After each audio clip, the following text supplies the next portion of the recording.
it's two cans with like wire attached to it. Yes. It's a big upgrade. Yeah. So Yeah, I love hopefully, yeah. toucans. You see them in Costa Rica. and it's a big wire too. It's And on a Fruit Loops box. See? We're alive, aren't we? We are. Yeah.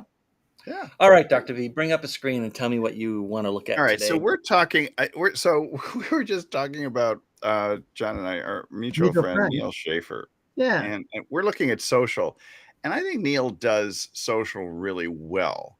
Yeah. And because he's a social media expert, and he's bilingual, so he does things in Japanese and English. Oh wow! And following him on Instagram has been one of throw the him up on best ways screen. to get Let's to take know a him. look. Yeah, We're going to take a look, and let's start with. So what does Neil do? Like, what does he do? Well, for this a is living, the one. What's his business? What's that? What business is he in, or what does he do? Social media. He's a social media influencer and instructor. Okay. He writes numerous books, and he's just one of the guys that people pick for numerous conferences and summits. And right. Rutgers University has it, in Princeton, a few others. So it's but it's funny though. I'll start with well, first I got to share my screen. It's going to be a little Inception moment here. Hang on. That's all right. No. Can you see it? Not yet. You can't see it yet. You can see it now. Okay. Dean had to turn it on first. Oh, Dean had to turn it on. So Age of Influence is a book that he's currently promoting. And this is his professional page. And he's got 37,000 followers, 11. No, so he does post. He posts regularly. Always very interesting stuff because he's super into education. And he is indeed, I think, an evangelist or a promoter guy for SEMrush. He loves SEMrush for SEO. Nice. And anyway, so that's his Facebook thing is good. I've met with him numerous times, and but Instagram, he really tends to. Oh, do I have to log into Instagram? Don't make me log into Instagram today, please. Anyway, okay, so so you can see Neil, when it comes to doing this, he is indeed bilingual. And motivational speaker. Interesting. I had not considered that he would put himself down as motivational speaker because I've known him more in terms of marketing consultant. So his bio is very good. He's very much into also sharing a lot of his personal life. So when it comes to travel, food, Japanese stuff, you'll see that he still will show numerous dishes of food from Orange County, where he lives, all the way across the country to back in Japan and China and other places. And so you see he's in Irvine, OC, and LA area, more or less. But he's got the smart bio thing, which is really cool. He does have his highlights, which are Japan, speaking, travel. And you can see he's just, he's a regular guy who's super friendly, visits with people. And, it's funny because people stopped doing the food thing because they wanted to be more engaging. But some of this food, I mean, it's just amazing. I mean, he's got stuff I've never heard of before. What's that? So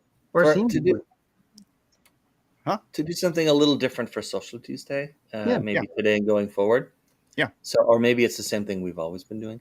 So let's, because I defer to you guys for the social media stuff. Like other than LinkedIn, I don't really do anything, and even then, it's only like I've literally spent hundreds of hours improving other people's LinkedIn stuff compared to what I've ever done on my own, right? It's just because that's the nature of the business and writing for people's account profiles and stuff. So what would you point out as what he's doing really well? And what would you point out as something that either you wouldn't do or you don't think is working very well? Can you see LinkedIn? Since you started talking about LinkedIn. Yeah. What's his about section? Scroll on down to that. I'm here. Hang on. I guess. Make it a little harder. Just wanted to put a little shout out to our super fan Cassandra. Cassandra, are you there? I can't see anything. She said, "Hello, fellas." Where's the about section? There we go. There you go. So we're going to see more. So this is good. He helps businesses through digital transformation of sales and marketing through consulting, training, and helping enterprises large and small. I would definitely rewrite this. Yeah, you would. I know. Well, actually, you know what? I'll tag Neil on this, and this will be good. This will be good. I don't write a lot of these anymore, but I did write one for sort of a new friend that I made last week. He's a fractional CMO. Oh, cool. And You know what? Let's just take a quick look at it. I don't want to derail us here, Mhm. but Yeah, just no, to give no, an go idea ahead. of why I want to follow up and why I would have Yeah, like because my changed what job is Neil derailing has. things. Open up a new tab for LinkedIn A new because you know tab? we can keep Neil in a tab. So Open Okay. up a new tab. I mean, just like move this? no, Or we just hit Command T to start a new tab. see, I don't do stuff like that. You have all these shortcuts and things. Okay. They There we aren't go. my Command shortcuts. T I didn't never do wrote anything. any of these browsers. Why Just did go to Command T do nothing? okay, so yeah, if you do a search on LinkedIn, A maybe search on LinkedIn. we could. Yeah, you can use this one if you don't want to open a new tab. It's fine. I don't want to open a It's your new tab. browser, man. You don't have to open a I tab you did don't your want. Command T and nothing happened. You did. It started a new tab. It's on the right hand side. I can see it. Yeah. Oh, okay. I thought you wanted a tab that was within LinkedIn. So, okay, fine. Well, And I Eric wish you Johnson, would do Eric that. Johnson just showed up. Good morning, Yeah, Eric. just bring up. Afternoon. Should There's Bring say. up Eric LinkedIn. Johnson. I'm going to show LinkedIn. Eric Johnson's profile. That way, it'll be on video. Very cool. Who is Eric Johnson? Why should I know him? I'm taking somebody that Dean wrote his profile for. Is this I what we did want? not know Eric would be here, but The that's the second additional, one, I think. the second Wait, one, Chief Marketing no, Officer. that's not Nope. him. Oh, Lord. Well, that's somebody's puppy. Eric Johnson. Second? First, digital agency founder? There's so many Eric Johnsons here. There are a lot of Dr. Eric Johnson? About it. When things go wrong. There you go. Very, Is very well. this a good Derek Johnson? A flex office operator? Well, so much for that. This is why I don't like to open up tabs. Dean can figure it out later. I got it for you. All right, you do? Bring him up. Yeah, let me put it in. No, I mean, I'll put it in I the can chat. bring it out. I'm here somewhere. I'll put it in the chat for you. Or if you do a search for private chat. Yeah.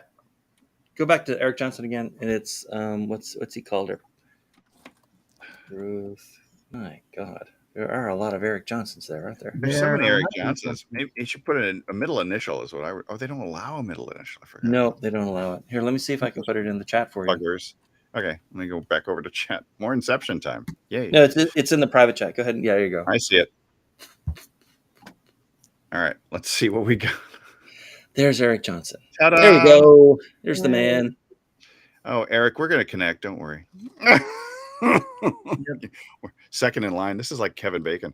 So Eric's was a lot of fun to write. And normally I get all these done. You know, these sessions are like, it's pretty regimented. I do them in an hour, and that includes all the writing from scratch, right? Yeah. Right. I don't mind people watching while I write because I'm pretty fast at this. But Eric's, if you scroll down to where it says areas of strength. Oh, areas of strength. There we go. So that and two other, I guess you call them paragraphs. There are no periods or new sentences in there. But that and two other ones like it were the whole thing. Really? Yeah. So there wasn't any sort of story in there. There wasn't a, we talked about this before, right? You want to do 90% of the communication yourself and only leave 10% up to the reader. So you have to sort of imagine yourself in their position and what they're going to read and stuff. Right. And so, he was a lot of fun to talk to because, a lot of fractional CMOs are interesting to talk to because they're in such a unique kind of position in a business, right? Where they're responsible for helping people, market and grow their companies, and yet they are not employees of those companies, and they're not consultants. Right. They sort of occupy this, once you're super successful, we'll hire someone full time. So I've got a question. So the email is your CMO, but YOR CMO? Yeah, because that is actually correct. Yeah, that is correct. It's not a spelling what you find in the sort of fractional CMO world is that a lot of times folks will coalesce into it's almost kind of like an agency, but most of these companies seem to be organized much more around the realtor kind of business model. You know what I mean? Or like everyone's sharing the same brand name, but they're all individual businesses inside the brand name. Right. Okay. Right. So like you can get 2 or 3 realtors in the same agency and they do not overlap with each other. Right. They don't share customers or leads or any of that. Right.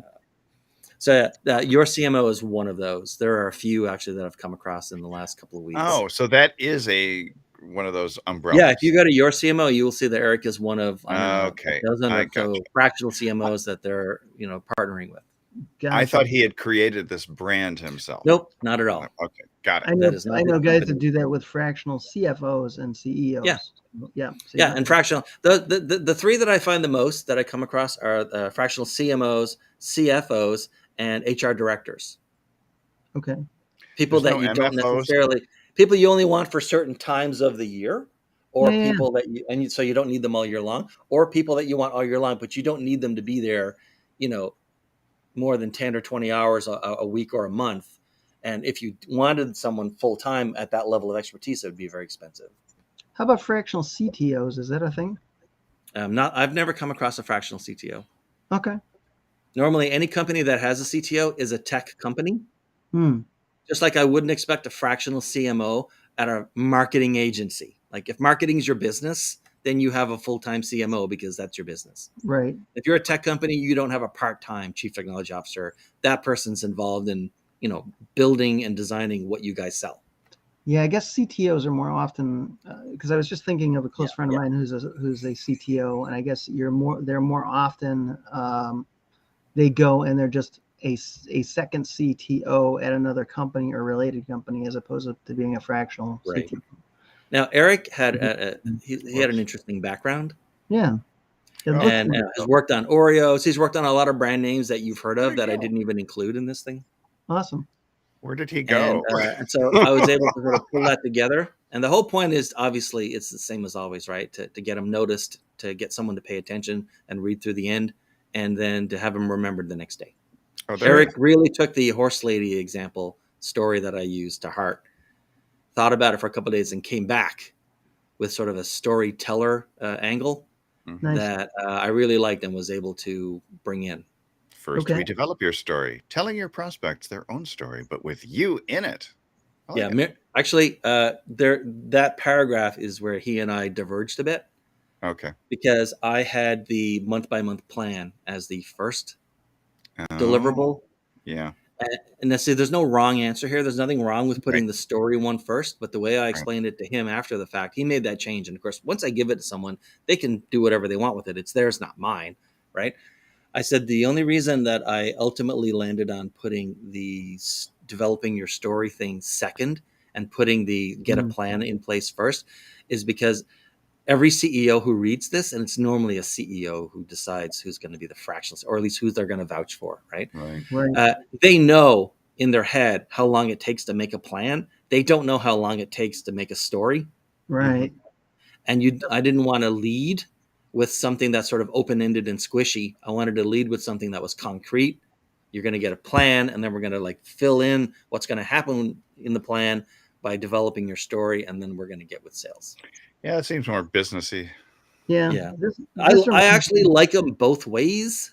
Yeah. I don't have I don't have a favorite baby in this one. My favorite are the Oreos. I decided on putting the plan first, the story second. Well, My favorite are the Oreos. I love marketing folks that work on classic projects. One of my like those Oreos. One of my mentors, those Oreos. that thing was added in towards the very end after I'd written everything, and it's specifically there to get you to smile. It works. It works. Yes, those Oreos. Yeah, and I can see that because, like I said, one of my mentors was a gentleman by the name of Alan Renda, who was our marketing director, and he worked on some iconic products that we all know, like Heinz ketchup, and I'm trying to think of some of the other ones, but it does. You see something like that, it's like it's so familiar, and they're the guys that it answers the safety question, right? Yeah. How do I know it's safe for me to vouch for this person? Well, if they can work on Oreos, they can work on anything. They've worked on something that I know, so they're not a stranger to me. So which is your favorite part, Eric, the cream or the cookie? Oh my God. The cream or the cookie? Which is it?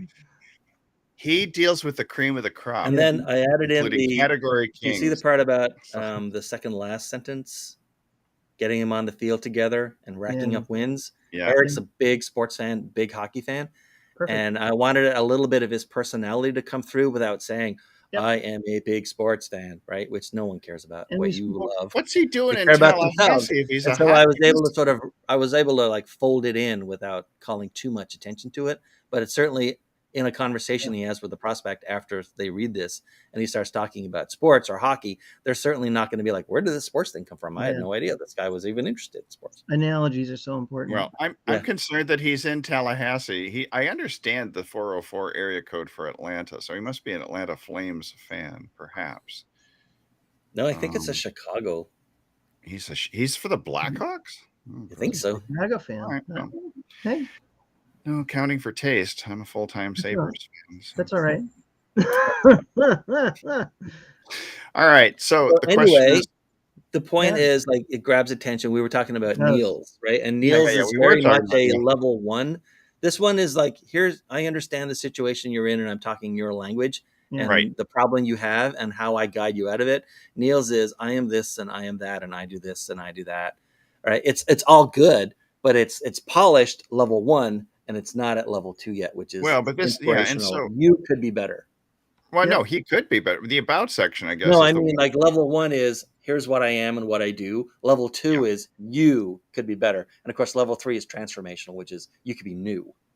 That doesn't normally belong on LinkedIn, right? LinkedIn's a bit too cold for that kind of high level language. But level 2, inspirational, right? Not informational, but inspirational. You could be better, a better person, a better company, have a better career, whatever, right? That's where you want to be. And Niels is still very much level 1. Here's who I am and what I do. Yeah. Oh, but how do you deal with all this stuff? Like, fluent in Japanese and Mandarin and, universities and this and that. I mean, how his books, he's got the 3 books. More transformational. What's the question? The question is, so what do you cut out, or what do you, with somebody who has so much stuff like public, they've got 3 books, they've got. There are a couple of ways to approach that. One is to ask, like, if I was walking this, I'm not going to do or write Niels. I know. Stuff, of course, right? We don't. But if we were in a session together, these sessions that I don't really do much anymore, but if we were doing them, one of the questions we'd be going through is, what is the reader's like problem? How do they define their own problem? Actually, technically, it says while they're brushing their teeth, how do they tell themselves what their problem is? Because if you're brushing your teeth, you're not using a lot of high-flown language, right? You're doing a mechanical. So it's not like you're 3. It's different than you wake up at 3 a.m. It's not like a bleeding neck. What are you most afraid of? It's just how do they talk about their problem? Like they don't say, if you're brushing your teeth, you're not thinking, I want a manager for that retail department with 15 years of experience who's dynamic and creative and knows how to work on diverse teams. What you're doing if you're brushing your teeth is, if I have to tell my VP one more time on one more Monday that we still don't have this problem fixed, I'm going to eat my own gun. That's their problem. Wow. Right? Their problem is not that they don't have someone in that position. Their problem is they have to keep telling their VP that they failed to fill it. Hey, by the way, here's fractional CMO, and I didn't realize. There you go. Who isn't a fractional CMO these days? A lot of folks. Just the Frex, man. Yeah, but I mean, ultimately, like Neil, this is all about Neil, right? This is all. This is actually why the about section is so tough for nearly everyone writing on their LinkedIn profile. Yeah. The rest of your LinkedIn page is you talking about you, usually in chronological order, right? Your headline is kind of you shouting about you. But the about section is the reader, not about you. They want to see themselves. They want you to talk about them when you're talking about you. And he doesn't do any of that. The reader is nowhere in what Neil has put in there. Right. Well, Neil's a great guy. I can vouch for yeah. Right. I mean, I sort of came to him through Heather Coven first. Yeah. Anybody in Heather's domain is awesome. So he gets an immediate wow, that guy must be, just because he knows Heather.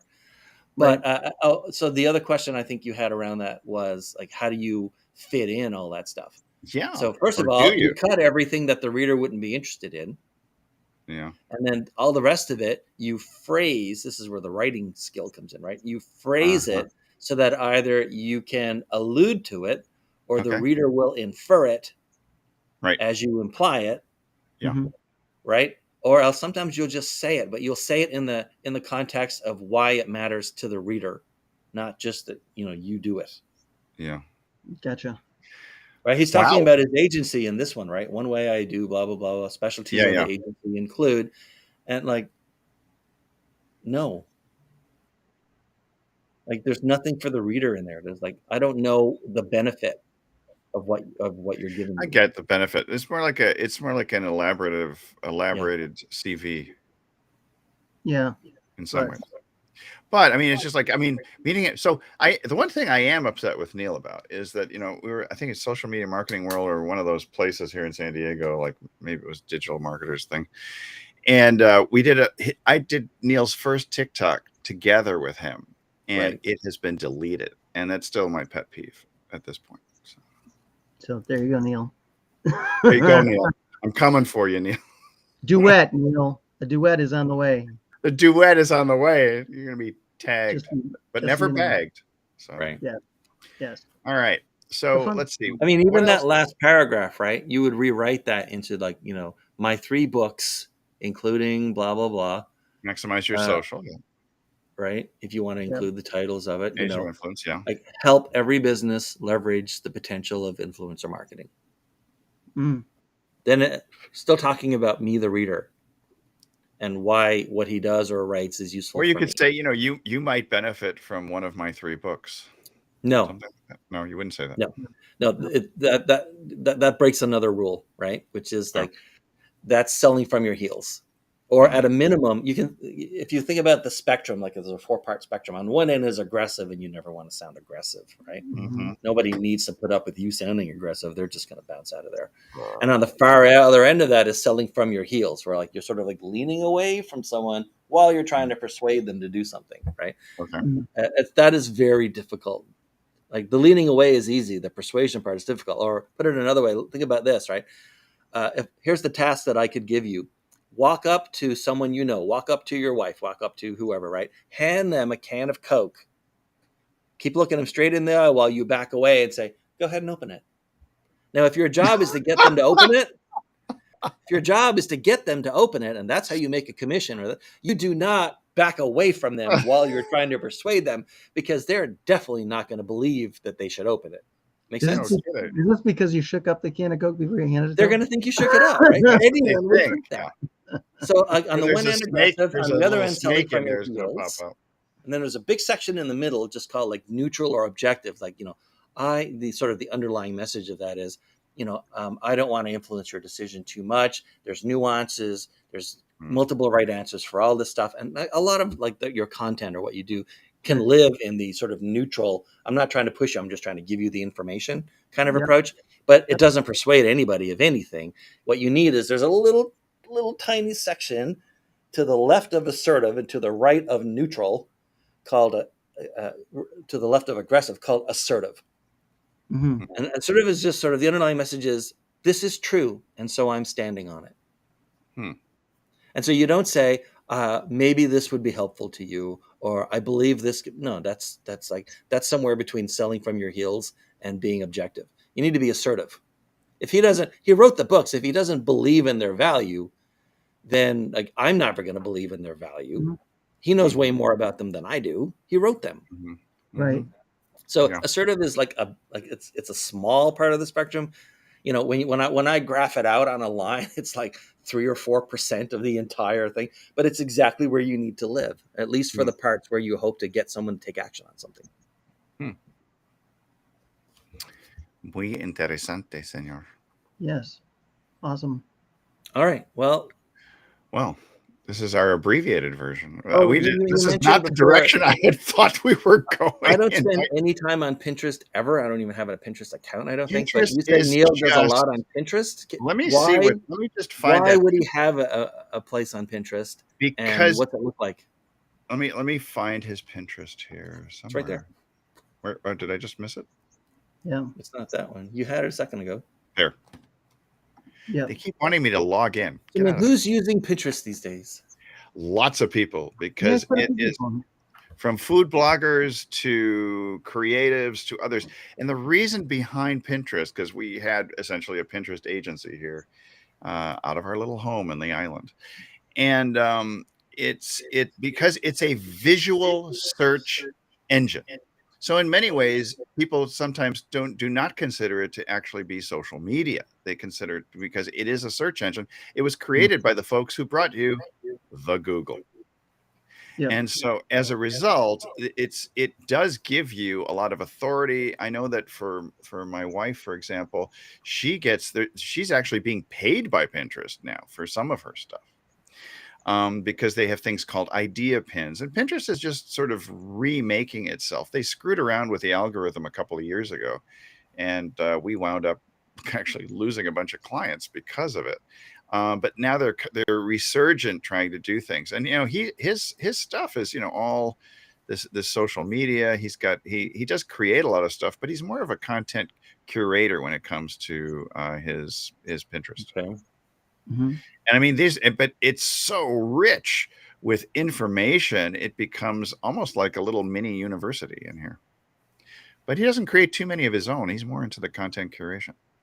Mm-hmm. But he's got the must-haves for 20. I'm not going to go in there. I'm not going to go in there. It's like, don't want to get flashy. All right, I'm going to stop the share. I mean, we talked about some of the major parts of it, and so that's, I think, what's important. But a picture tells 1,000 words. So if you can put together and line up some great pins, it can make a huge difference. It does give you additional domain authority for your own blog or website. And so who's the audience? It's like a general Facebooky kind of audience, or it's not a LinkedIn kind of audience, or a business? No, his audience. I mean, he's pretty much going back to the whole kind of like fleshing out. I mean, this is my supposition. It's like he's sort of adding color and variety to what would be his LinkedIn profile through Pinterest, which is far more visual than LinkedIn is. Right. And so, but you have to think of Pinterest as a search engine, a visual search engine. It's really not a social media thing, except for the fact that people will share pins all across other platforms. Sure. Right. And so if you get your pins shared and liked and that sort of thing, it's a whole thing. I've put videos on Pinterest. I've just ignored it for the past 2 years because I was upset with them with the algorithm changes. But I will say that Pinterest, for example, you can put a little video in there, maybe similar to what you would have in an Instagram story or a Facebook story.